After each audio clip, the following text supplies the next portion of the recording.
आप देख रहे हैं नया भारत दर्पण समाचार।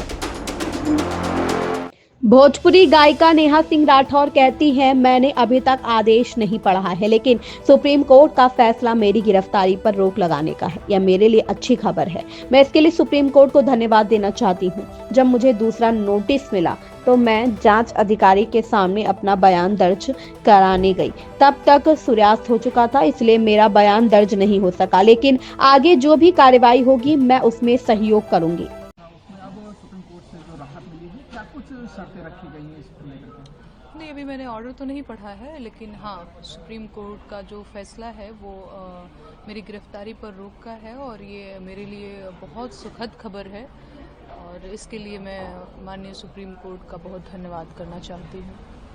जिस तरीके से अभी तक जो पुलिस की तरफ से कोर्ट में रिपोर्ट दी जा रही थी कि आप विवेचना में सहयोग नहीं कर रही हैं, आपको नोटिस दी गई थी, लेकिन आप जिस तरीके से एकाएक हजरतगंज थाने में पहुंची थी अपने बयान दर्ज करा रही हैं, तो क्या उसके बाद किसी तरह के कोई बयान आपके दर्ज किए गए हैं अब तक?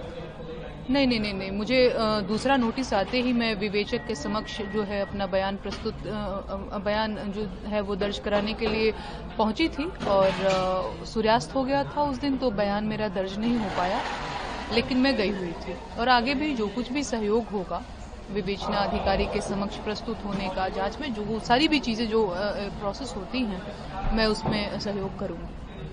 फिलहाल जिस तरीके से आप लगातार कोर्ट के चक्कर भी लगा रही थी गिरफ्तारी के रोक के लिए, अब फिलहाल राहत मिल चुकी है, लेकिन ये जो मुकदमे की शुरुआत की बात की जाए तो ये पूरा मुकदमा किस तरीके से आपके ऊपर दर्ज हुआ था जो देशद्रोह का?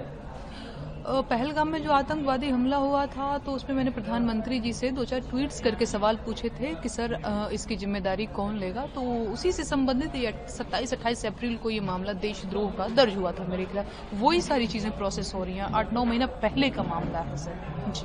तो अब जिस तरीके से किसी तरह की जो दूसरी नोटिस आने की बात की जाए तो उस पर आप पहुंचेंगे, एक ही मामले में जमानत मिली या फिर जो लंका थाने की बात की जाए उस पर भी? नहीं, लंका थाने में चीजें अभी प्रोसेस नहीं हुई हैं, है ना। लंका थाने की तरफ से अभी मुझे नोटिस तक नहीं मिला है जी। बाकी जो भी चीजें आपने कहा सहयोग की बात, तो मैं हमेशा तैयार हूँ सहयोग के लिए। आप देख रहे हैं नया भारत दर्पण समाचार।